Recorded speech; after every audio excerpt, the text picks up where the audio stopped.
আজকের এই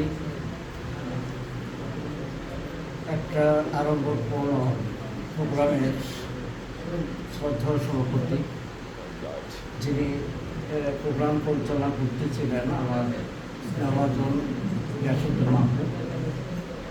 আসলে আমি এখানে আমাকে দেখার পরে অনেকেই অনেক যারা তরুণ এবং অনেক কিশোর এবং একটু যারা বুঝে শুনেন সবার মধ্যে একটা প্রশ্ন ছিল যে কর্নারের এই ব্যক্তিটাকে মানে একটু বেমানান মনে হচ্ছিল। আমি নিজেকেও একটু কেমনটাই মনে করতেছিলাম, কিন্তু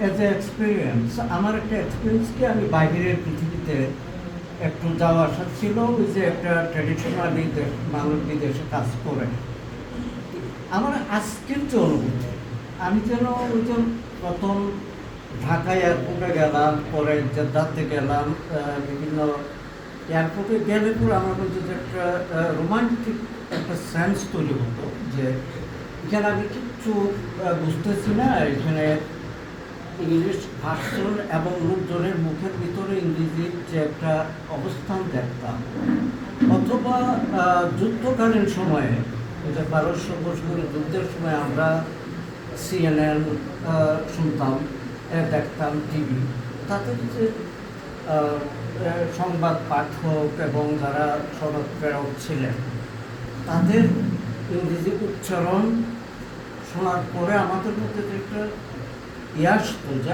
আমাদের এখানে ইংরেজি এবং ওনারা কি বলে।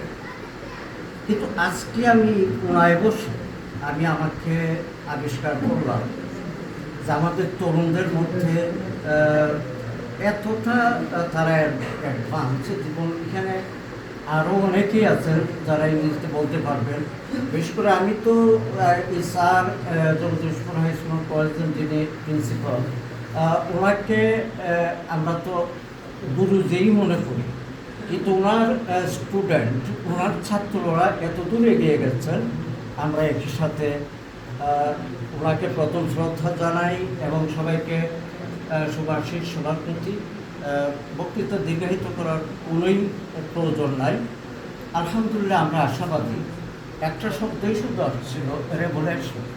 এখন রেভলিউশনারি যে স্টেপটা, এখানে রেভলিউশনে যারা অংশগ্রহণ করবেন সবার মধ্যে এই ধরনের একটা রেডিক্যাল চেঞ্জ যেন আমরা দেখতে পারি। আল্লাহ রাব্বুল আলামিন আমাদের এই প্রচেষ্টাকে কবুল করুন। আগামী দিনগুলোয় আমরা বারে বারে এইভাবে মিলিত হব। যদিও আজকে আমাদের এই প্রোগ্রামটাকে আমার জীবনের যাবৎকালের মানে যদি সবচেয়ে শ্রেষ্ঠ প্রোগ্রামের একটাই মনে করলাম। আল্লাহ সবাইকে ভালো রাখুন।